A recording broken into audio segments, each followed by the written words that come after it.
Hello everybody, it's Ryno, and I am here today at Disney's Hollywood Studios for another episode of Tap House Talks. I am walking into the park right now, and I'm going to meet my guest over at Baseline Tap House, and we're going to talk about some fun Disney stuff. You know, the usual thing that we do here at Tap House Talks. So before I get started and head into the park, I want to remind everybody that this and everything that we do here is brought to you by Dreams Unlimited Travel, experts at helping you plan the perfect Disney vacation. When you book with them, it costs you nothing extra on your trip, and you help support the channel and all the content that we produce here. So check them out, dreamsunlimitedtravel.com. You may be asking yourselves, why am I weaving through cars right now? Well, there's a lot of crows out here, and frankly, I'm afraid. I don't like them. They're plotting something. But also, I saw my guest's car come through, so I'm kind of trying to politely circle around and wait for them because we're kind of really far back here. So I'm gonna collect them. We'll get over to the baseline, find a usual spot, have a fun chat, and that'll be that. The one, the only, Craig Williams, ladies and gentlemen. To you, Craig. Cheers. Thank you for being here. Always happy to be here. We're going to cheers. Yeah, there you go. This is a brand new beer. Well, brand new to Baseline Tap House, but I mean, it's been available for years and years. Bitter. Sierra Nevada Celebration IPA, 6.8%. Yeah. Comes in those little bottles, you know, what do they call them? Beer bottles. And the beer bottles, they always usually have like the little cottage on it in the Christmas meadow. I don't think I realized that's what it was. Yeah. It's very bitter. It's been a while since I've had it, and normally, you know, when I would come here, I would be having the Pilsner because it's light, it's airy. I'm ills for pills. We've had this discussion before. Not here. Not here. Not at the Tap House. Not talking about tap houses. Not talking there, but just in general, we've had it. So we'll have to see. What was this again? 6.8? 6.8. Yeah. And again, I got the larger sizes because those are $11.25. I feel like if you're going to get the drink, you might as well just get the larger size. It's a better deal. You know what? At least this is bitter because it will slow down my drinking, whereas I was very concerned before we got started. I was like, if I get that Pilsner, I'm going to be finished in like 2 minutes, and you're going to order a Stone Delicious, and I'm going to be sitting here for like 40 minutes while you're like, it's warm. I don't think I want any more of this. That is usually what happens with that one specifically. Yeah. Today I would have gone with the hazy little thing, but then when we're here, I believe on like the first day of that new rotation, they got rid of the Oktoberfest. So that's what we're going to tell people, at least. Yeah. So today I couldn't figure out what we were going to talk about, and then you came up with the idea. I did. As I was walking to the restroom, I was walking to Royal Flush, I was looking around the park. I was looking at Muppet Vision 3D. I was thinking about Galaxy's Edge. I was thinking about Toy Story Land. I was thinking about everywhere we have gone up until this point. And I was like, I tell people now that this is my favorite park. Disney's Hollywood Studios is my favorite park, but I was walking around and I'm like, what is this park missing? Because I think it is missing something. Maybe we get to the end and I'm like, no, it's not missing anything. It's pretty perfect how it is, but I feel like it's just it's all there. Everything, all the cards are lined up. It's all in place, but something's still just missing. I think we had this conversation before where we were like trying to really, you know, anytime. It's hard because whenever somebody says, "Oh, let's rank all the parks," you're like, it's such a subjective thing built on nostalgia. Like, what was your experience visiting them? You know, and then if you objectively answer, I feel like I'd say like, well, Magic Kingdom has the most offerings, you know, but does that make it the best park? I don't know.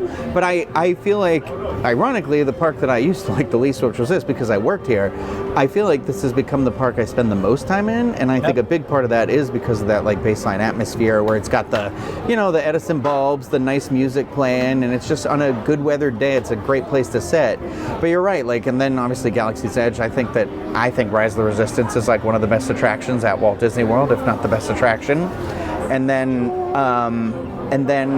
you're right, like Toy Story Land, so there's a lot of offerings for younger families of all ages and everything, so. And it's even still like cool and themed, and with the addition of Roundup Rodeo Barbecue, that did a lot for that area. But I'm like, as we walk back here, we usually go past ABC Commissary, which... Yeah, it's the worst place to walk back there. Not the worst place to eat or thing, I just mean that alleyway. I hate walking down if you go past the front and you walk past, you know, Indiana Jones Epic Stunt Spectacular, you walk past Star Tours, you walk past Echo Lake in general, which that entire area now feels like this questionable thing. Like in this Walt Disney World that we currently have, Imagineers would not leave that much giant space lake to be a giant lake anymore. That could be filled in, that can be used. And don't get me wrong, I'm glad it's not, because like that's what I miss. I miss trees in Magic Kingdom. I miss Epcot feeling like it was more alive with their fountain. But then you come here and it's like, yeah, there's still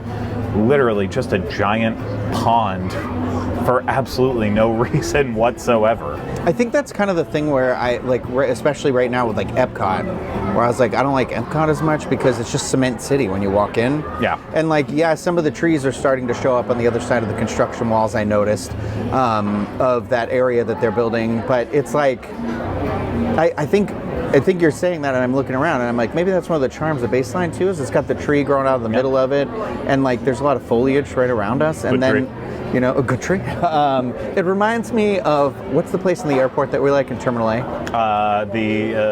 Is it just Polite Pig? It's just Polite Pig. No, it's not Polite Pig. Cask and Larder. Cask and Larder. Same company, but it's like, but I don't know. It's also like we have a view of a fake forest, of the forest of Endor over here too, and it's like. But I do feel like you said, what is this park missing? And I do feel like there's like one more element or something that could really turn this into what could be the most cohesive park of all the Walt Disney World theme parks, I think, like, or at least close. I feel like Magic Kingdom is another sort of element.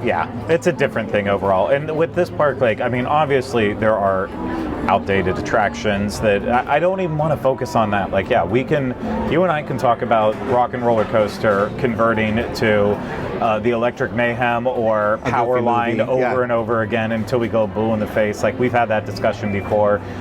We can talk about whether or not Star Tours still has a place here, or the Epic Stunt Spectacular. I'll even throw in Frozen and the sing-along there. Like, yeah, it's great for kids.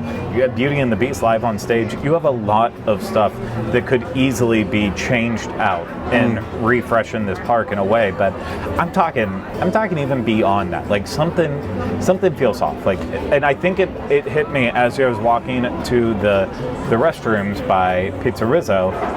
You still have the gift shop right next to Muppet Vision 3D that's just still sitting there. Yeah, it's just an empty building. Empty. Like, and a restaurant that's kind of buried in a corner back there. Yeah, and like, no foot traffic. You know? And it's weird because, like, yeah, you have Mama Melrose, and you have a decent Italian restaurant there. You have Pizza Rizzo, whatever, however you feel about that. So it's not like you can't even just be like, oh, well, they'll put another restaurant there if they don't want to make it a gift shop. But is that it? Is that the fix? That just feels like such a wasted space and opportunity. I don't make it a good meet and greet area, something, anything. I do feel like, you know, when you said the thing about the Roundup Rodeo barbecue, it was like making me think that, like, I was starting to think like maybe another dining experience somewhere. But then I'm forgetting about Hollywood and Vine and 50s Primetime, and you know, I was thinking about Brown Derby, and then you have Mama Melrose, like you said. That's it for sit down, right? There's still 4 sit-down restaurants in this. Oh, we have Sci-Fi. We have 50s Sci-Fi is 5. Hollywood and Vine. Hollywood Brown Derby. Mama Melrose. Yeah, that's 5, I think. Yeah. Roundup Rodeo Barbecue. Well, I can't do the math. But so I'm like, I don't know. I don't know that that's an answer either. But that's sometimes I always think, because I'm like, oh, on the front of the park. But then I'm like, no, there's 2 restaurants right up there. It's hard. And a lounge. We came here from Epcot, where it's like you're just slapped in the face with dining options. Yeah. But I will say, one of the things that sets this apart from Epcot is that I feel like there's way more quick service options here, even though you only have 5. But for some reason, they don't consider like Catalina Eddie's and Dockside Diner and a lot of those ones in there. I'm not sure why. It's like they're clearly quick service restaurants, but I don't know if they're more like kiosks. It doesn't matter. There's so many like grab and go options here in this park. I mean, even in Baseline you can get, you know, there's not just there's like the pretzel, the nuts, the charcuterie. I think there's like that steak puff sometimes. I don't know. The one thing that annoys me is they still list Oga's as like, I know that's how you have to get in with the reservation, but they still list it as a restaurant. I wonder how many people get burnt because they don't check the menu and they walk in thinking like they're just going to eat Jello shots, a flat Jello shot. Essentially. I mean, I know there's like the charcuterie board thing, and I think there's like bread maybe now, but so they do. So I feel like this place is covered on quick service restaurants. It's covered on bars. Yeah. Do you really want another bar here? Of No, course I you don't. take another bar. I here. mean, yeah, I would never say no, but I'm not. Like, you But have I the don't know Holly- if it needs it. Yeah, the Hollywood Brown Derby Lounge, Yeah. which sitting, it's not a lot of Well, seating outside, yeah. but still comfortable. I would love for there to be like a dedicated inside bar there. Yeah, that would would be. Nice. I really wish they would turn that. I know what you said about that dedicated outdoor seating because it was where the that like what was the thing that was in the back, like not starring rolls, something like that was over there. Remember there was Starring Rolls was the bakery right across from where Starbucks is now. Yeah, and there was one in Now that it's just corner empty. down there that was something. There was something down in that seating area. You know when you walk down, but like, so like, I feel like kind of like you just said, cover that up, make that the lounge. You can even keep the wall. Just make do a like. That is extend the wasted wall. space. Yeah. I know it is seating area, Especially for when it people, rains but- so much all the time Yeah. here and everything. And it's like, I don't know. I think it class it up like this. Add some nice lights, better seating, better seats. Like, Okay, so one thing they can add another lounge experience. I would say, argue, just expand that current lounge.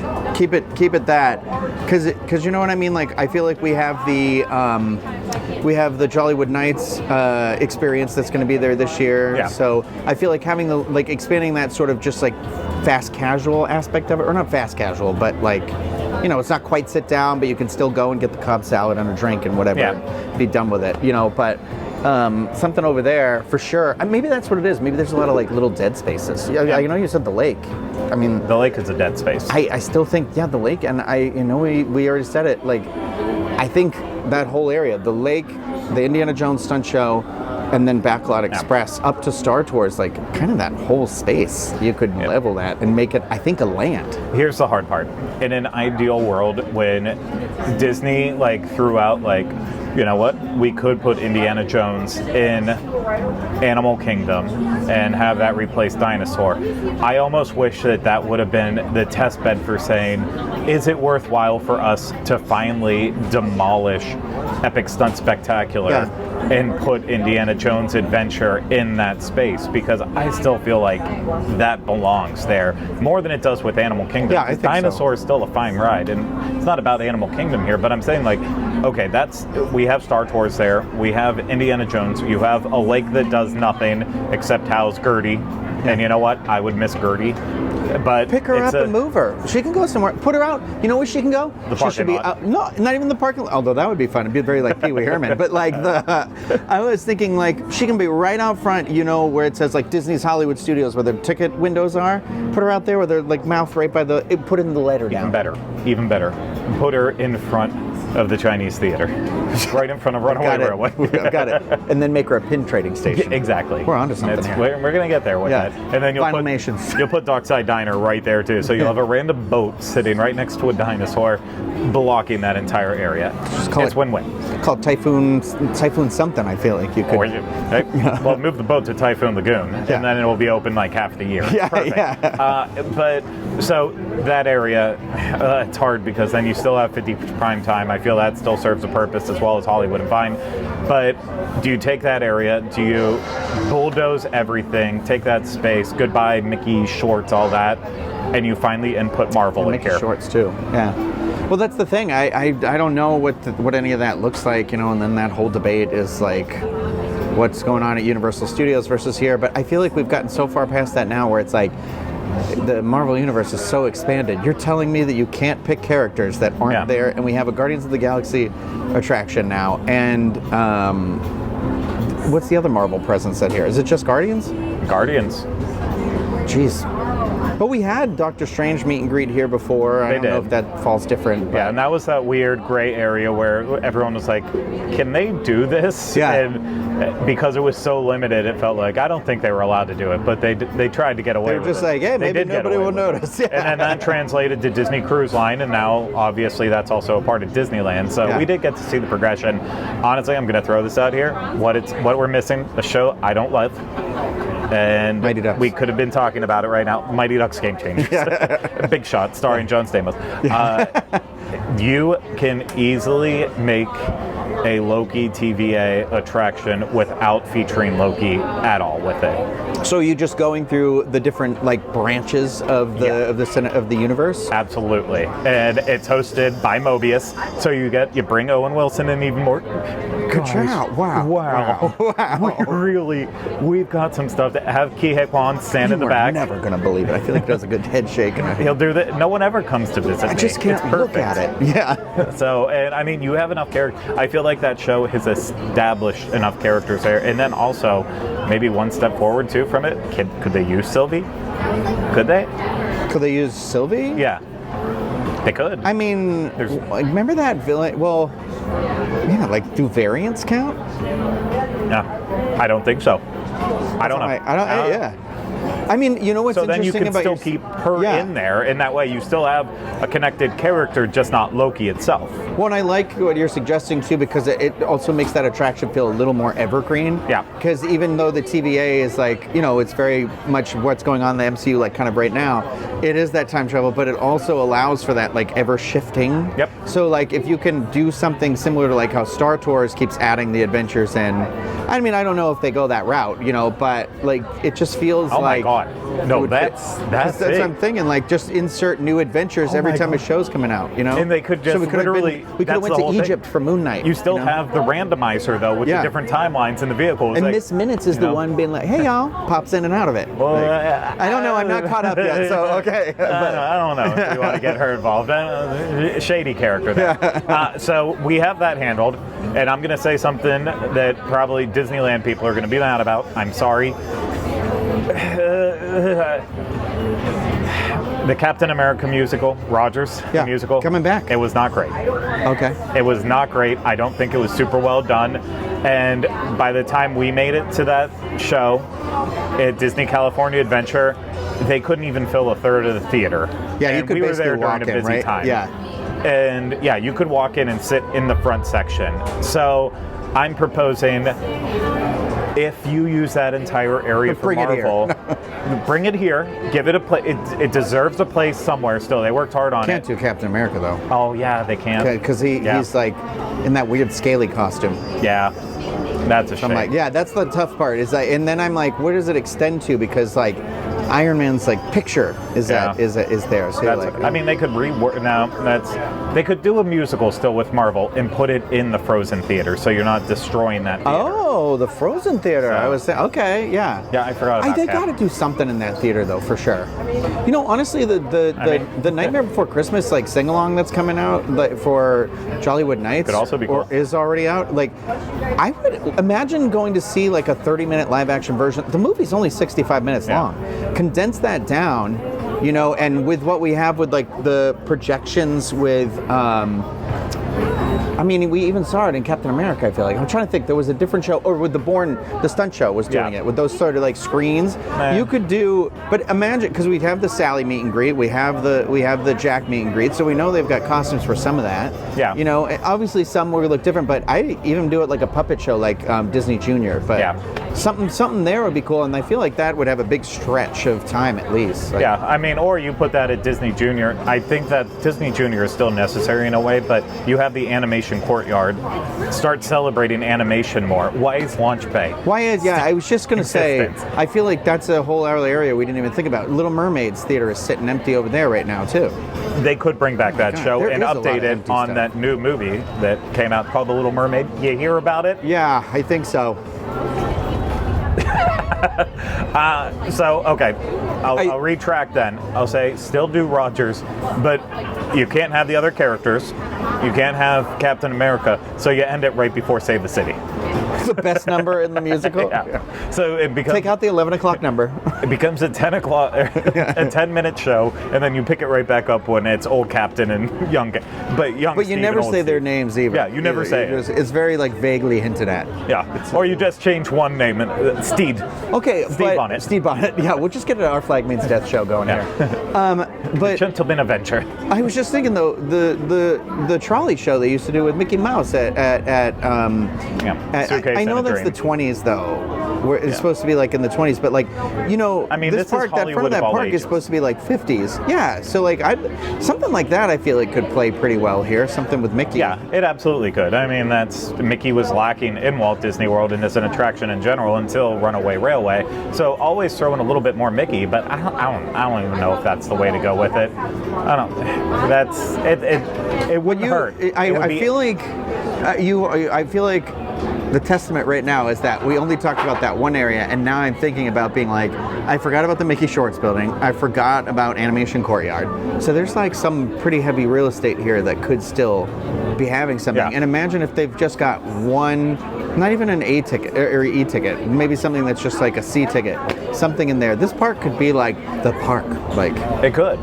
No, a dark ride is absolutely missing from this park. And I mean, yeah, technically, Runaway Railway is a dark ride, but I'm talking a more traditional dark ride, like a Peter Pan's Flight, anything like that. I know there's people out there screaming like Monsters Inc. Throw it in here. I'm sorry. Monsters Inc. is, unless you're talking about the Monsters University hat that females from the age of like 14 through 26 love buying, I feel like Monsters is gone. We're past that time with them. I don't think Monsters U hit in that same way. Monsters U wasn't a great movie. I didn't see it. So. And Monsters Inc. is great, but we're talking about a movie that's that came out in 2000. So we're talking about a 23-year-old. So by movie. the time it's done, it's going to be almost 30. Yeah, and I'm not with that. I feel like there's probably Pixar you can mine to give them a bigger presence in here. But I mean, that's a bigger conversation for this park as a whole. Why is it still Disney's Hollywood Studios? Why isn't it just Disney's movie adventure or something like? Why don't you just call it Disney Studios, and then it's all the studios that Disney owns? And it gets confusing with Walt Disney Studios in Paris. Oh, okay. But I mean, the point still stands. It could be that. It would be interesting if there was something that celebrated sort of the movies that were actually animated here, like that era of movies, because I feel like that's sort of the weird gap that we have, where I know they're leaning into it more with, like we already said, like a Goofy movie keeps pop. You know, Max seems to be strolling out left and right these days, and like, but I don't know. There's just some stuff in there. But then I'm like trying to think of it, and I'm like, well, what am I missing? Like Mulan, I guess, but then like Mulan's kind of everywhere. Like, yeah. So like, I don't know. It's tough. I mean, obviously Marvel is the big gap that's missing. I think more animated movies in general need to be celebrated, whether it's Pixar or Walt Disney Animated Studios. But honestly, I think too, this park lacks meet and greets for like much as they should have. They seem to always go in the like closets. Like they're like, oh, we have this open space from this one thing, so we'll shove a character. It's just you have Mickey and Minnie. You have all the characters that Hollywood have mine. They're held inside. You have the Toy Story characters. You technically have Star Wars Galaxy's Edge. Not enough characters though. Some 4 characters. We don't have to have that discussion. Yeah. At least we did get Mando. Then you have what else am I missing here? Olaf. You have Olaf.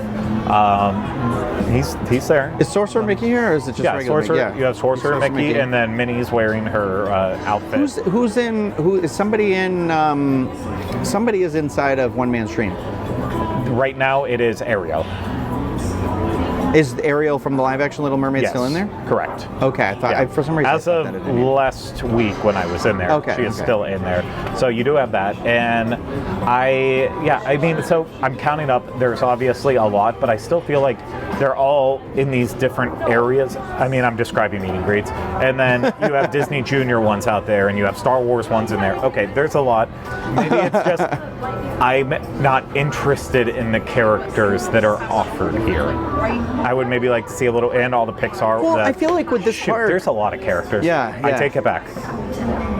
Did you say a bad word? No, I said I take it back. Before that, I said shoot. Oh, shoot. Okay.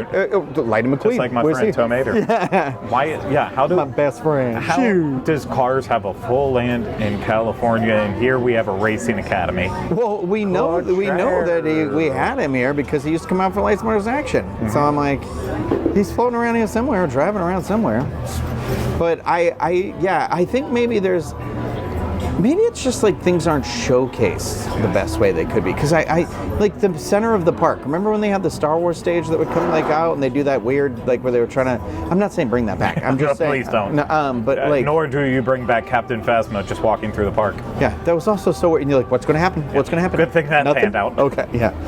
Well, good thing that character was important.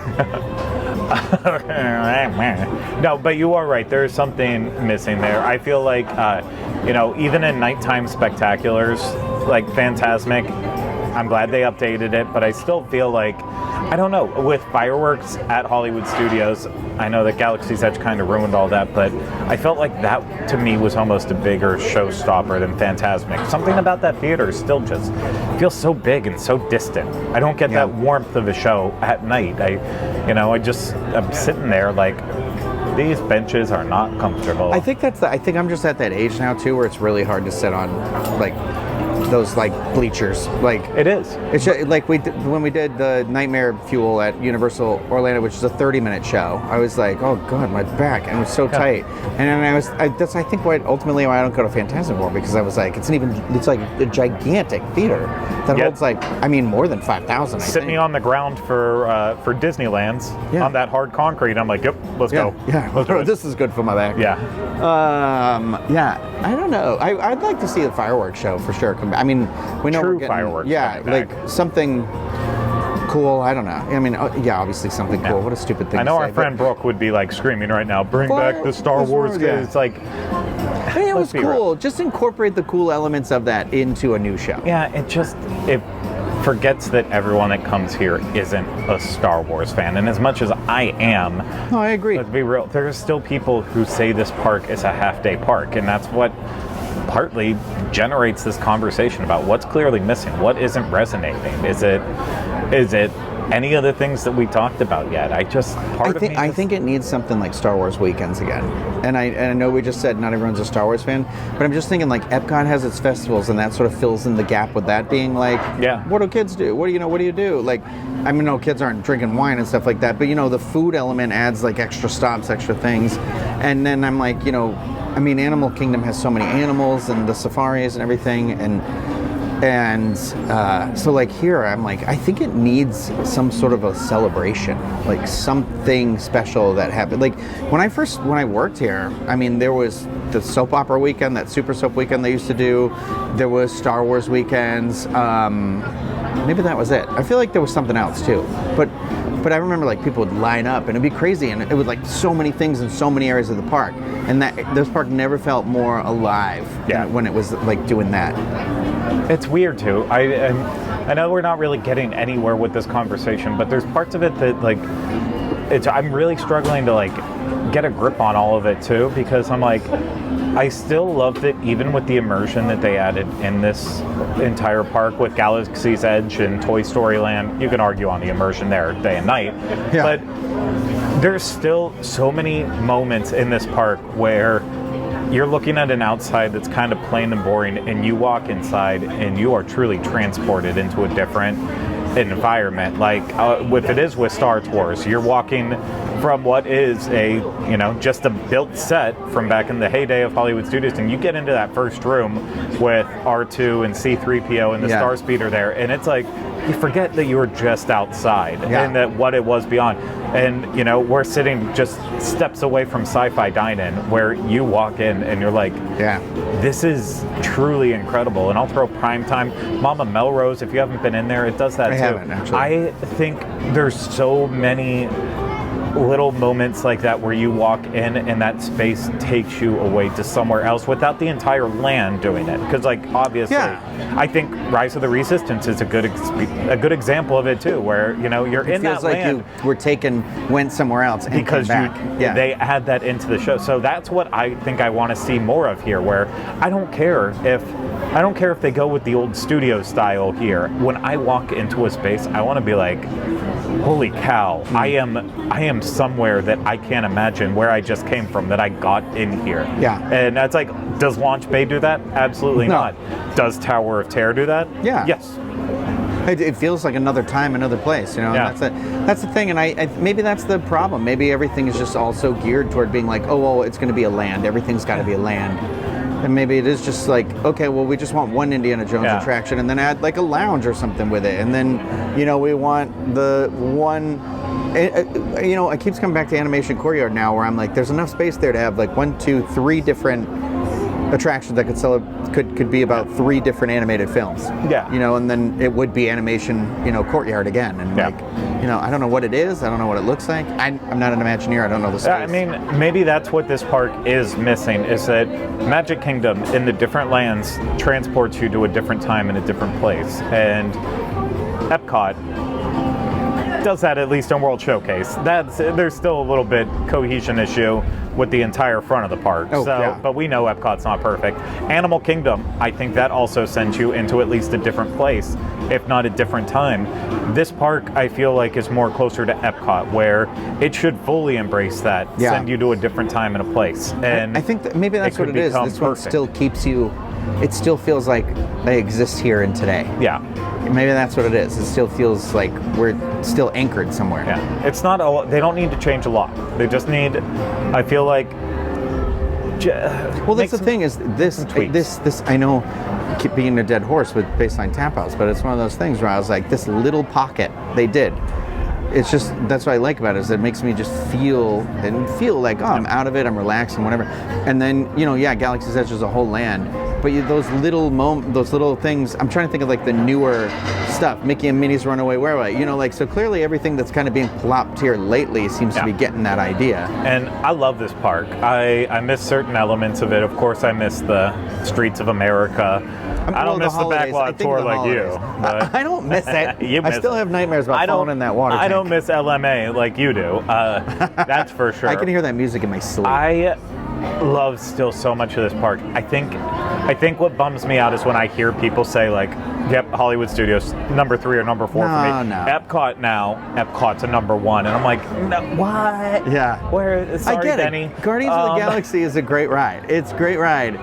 And, I can get why people like some of the other stuff, but I'm like, in no world do I look at that and be like, that's the best park at Walt Disney World. I want everyone to love this park like I do. Yeah. And I feel like we're now in a special club where it's like the Hollywood Studios. We've been converted. Yeah, we're like, we drank the Kool-Aid. We're going to have to make a social club. So get out the leather vests and get out your patches. We're the... I mean, if it's going to happen in any of the parks, it would definitely happen here. So you might want to be part of the Baseline Babes. The Tap House Tangos. Oh, the Baseline Babes, yeah. You would be the Baseline Babes. I would be part of the Hollywood Studio Hunks.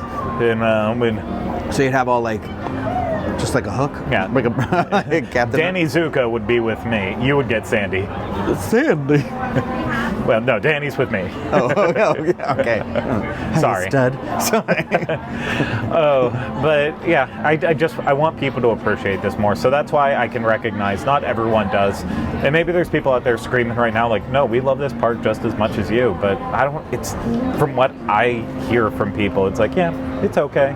Galaxy's Edge, I'll stop in there for a little while. It's the same way we feel about Wizarding World over at Universal. We're like, yeah, take an entire day, explore the Wizarding World. People are like, yep, spent 10 minutes in there. It was great. Like, I think you just have to. I think it's what you said earlier about not everybody's a Star Wars fan. I think I think having a discussion about Galaxy's Edge and whether it hits that or not is a totally another video. But like, I think it's that source material love where you're just like you're. I don't know. I think we're just in that weird. This park suffers for being that weird crosshairs of old and new. And here's the thing: I think there is a time and place where Marvel has to find a home with and new it comes characters here. I think it comes here. But then, are you alienating people from this park? That it's like Star Wars, Star Wars, big Marvel, and then it's like, oh, but we love Disney and Pixar, and you're not giving them enough of that, like And then we don't want to sacrifice the original. I don't want to sacrifice Tower of Terror. No, I don't think that. I don't think ours ever gets. And I want cohesion too. So that's one of the last things I say, because my beer's getting low here. Yeah. Like, as much as I want to see the Electric Mayhem take over Rock and Roller Coaster, then you have this weird segment where it's like, okay, well, you have Muppets over there, and then for some reason they're also all the way over here. Yeah. And like, it's like, I also don't want the park to become that. It's already bad enough with Star Tours, and then Galaxy's Edge is further down. And I mean, it can exist right now, but we know Star Tours isn't going anywhere because they're like, guess what? Ahsoka. Yeah, Coming right, soon. yeah. So I don't want to see more of that where it's like, we know you love these things. We won't get rid of them. We'll keep them. We're just going to space them out until the park doesn't really make a lot of sense. And I want it to make more sense. But Yeah, because I think that's maybe that's the hardest part too. Is of every one of the parks, this one, because of the growing pains and everything it went through, it has sort of that least amount of sort of efficiency to it. You know, it's like you are bouncing around, like doing Star Wars there and Star Wars there, and that could be the future of it here. But you're like, that's not the Disney parks. That's not how it works. You know. And it's weird. Like maybe that is how it's going to work. I don't know. No theme park really works like that, honestly. So it's like, I don't know. It's interesting, but lots to think about. Yeah. I think some people could easily weigh in the comment section on this one. So. Probably. And I either feel smarter or dumber having this conversation. I don't even know. Sometimes I think you just have to have like the random goes nowhere, blue in the sky, just thinking out loud conversation, because that's what this is all about. Can I ask one more question? Yeah. Why do you always say blue in the sky? It's just blue sky. I don't know. I think I was thinking apple pie in the sky. I don't know if that's Somebody asked me the other day who was saying it wrong too, and I said, no, it's blue in the sky. Because they were like, oh, what's that sky thing you always say? It's like in the sky. And I was like, well, it's blue in the sky. So if you say it confidently enough, it makes even less sense. So it's fine. Okay, we're going to finish our beers and then we can enjoy some of this nice weather. Okay. Hey, cheers. Hey.